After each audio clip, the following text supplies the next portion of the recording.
And we are back. It's your boy Big Vern. Y'all know what it is. Welcome to Act Stupid. Let's get after it. But before we do, let's get into a rap break. Somebody give me a beat. What up? It's your boy Big Vern coming to you live from the App Stupid Studios. And we pushing a new rap album this month. T.I. Kill the King in stores now. Get it where you legally consume music, whether it be Apple Music, Google Play, or Spotify. My personal favorites on the track is Let 'Em Know. Oh man, Let 'Em Know is serious. Where I'm from with Anderson Paak. Mr. Him. Oh my God, that one is crazy. Dope Boys Academy with 2 Chainz, T-Pain, and Jeezy. Trauma Bond is my jam, though. Trauma Bond, man, that is my jam. With the Marching Crimson Pipers, it's crazy. Yo, T.I. Kill the King in stores now.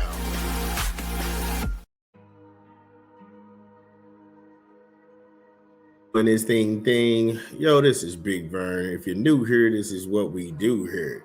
Please hit the like and subscribe. Your boy's working hard for you. So, gonna walk across the street to the world of boxing, talk a little bit about this past weekend. You had Jaron Ennis versus Zayas, and it was going to be for the WBO and the WBA titles at 154. The fight was entertaining. It was going to last for as long as it was going to last. And in reality, I'm going to go ahead and side with Bud Crawford on this. Nobody with a working brain thought that Zayas could stop Jaron Ennis. They knew it would be a good scrap.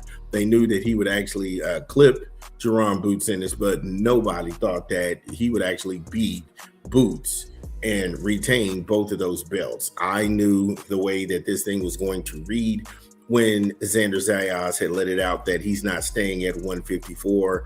He's going to go ahead and move up. He was cutting too much weight. Even Boots made the comment at the weigh-in and at the final presser when he says, hey, look, you look a little bony. You look dehydrated. His face is all sunken in. And he was going to get the best version of himself. Now, when you go back to look at our keys to victory, we told you that Jaron Ennis is going to have to be first. He's going to have to work behind that jab. He's going to have to move his feet beautifully. He's going to have to kind of make Xander adjust to his game plan, keeping a fight in the middle of the ring. Not going to hold you. Both of those was, them dudes was throwing some leather. They was throwing some leather. And that first knockdown you got in the first round, it was a left right down the pipe. And Jaron Ennis was throwing those decoy punches, getting him out of position, and boom, that left hand was there all night to be had. And you kind of seen how this was going. When you went into round 2, it was just a continuum of round 1. One thing that I thought that was very telling that Jaron Ennis did, a lot of folks didn't point out, and I mean these people cover boxing all day long, 24/7. Me, I like I said, I'm a boxing purist myself, but that's not something I care to get into. However, you love the fight game. I just hate the people in it.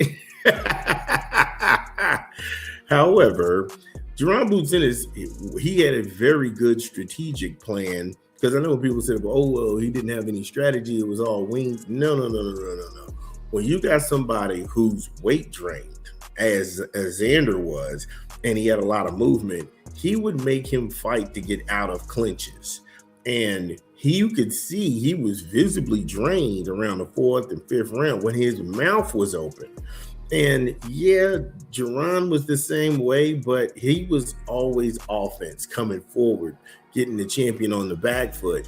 And not to mention, he was actually in the game taking punches hard. Now, I'm not going to hold you. Xander got beat up.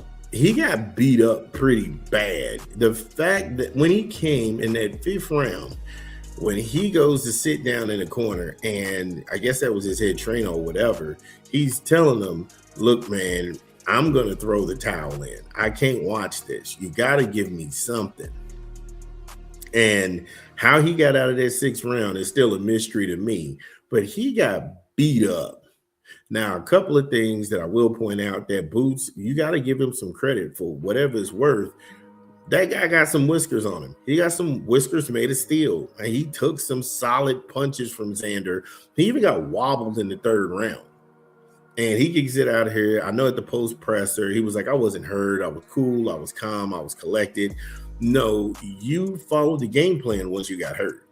You followed the game plan once you got hurt because it was visible for everybody. You did not have your legs and you was walking into it. Now, when the match, well, closer to the end of the round, that's when you started to see him move and get around and then just deliver these hellacious shots and those uppercuts. That uppercut in the fifth where Xander laid out and he was looking at the ceiling like he was in church, like he caught the Holy Ghost. The referee was being very gracious. The referee was being very gracious and counting because that thing should have been stopped then. I mean, hell, when you got out there in the sixth round, I think, either the sixth or the seventh, when the doctors got up on the ring, then they was just, hey, look, man, you got to show us something or we're going to stop this. Boxing isn't something that you can play. You can get hurt really doing this. This can leave you impaired for life. This could leave you impaired for life. There's no reason to sit out here and take chances when you plan on moving up anyway. Now, I will go on record and say this. He won a fight that was very winnable. He had more knockouts than Xander had fights. Yet Xander, he was a unified champ at 154 pounds. So, yeah, he lifted those straps off of him. However, what I saw, Boots cannot beat Terrence Crawford. Terrence Crawford is light years above Jaron Boots Ennis. I don't care how you slice it and dice it. If he fought the way he fought against Xander, against Terrence Crawford, Boots would get knocked out. If he fought the way he fought against Xander in a Earl Spence fight, he would get knocked out. And that's probably, if I'm Boots, Jaron Boots Ennis, I look to go ahead and fight Earl Spence at 154 pounds because in July you're eyeing that matchup between him and Costa Tszú's boy, Tim Tszú. And if Earl looks really good with Ronnie Shields, you don't want to prolong this and get Earl when he's off of the ring rust. He's got his faculties back about him and he's about breaking people's eye sockets again. You don't want those problems. Nobody wants to see Sebastian Fondora. I'm sorry. That's just the reality of that. His fan base, get over it. But hell, if he fought like that against Devin Haney would stop Boots. Devin Haney is disciplined. He sticks to the plan. He frustrates you. He sets up just as many traps as Boots. It would probably look easy. And then you would probably discredit Devin as well. However, congratulations to Jaron Boots Ennis on a victory and unifying the titles at 154. If you got anything different, get in the comments. It's your boy, Big Vern. Yeah, it's your boy, Big Vern. Y'all know the drill. Get in the comments. Whether you agree or disagree, let me know what's going down. It's your boy, Big Vern. We'll be back.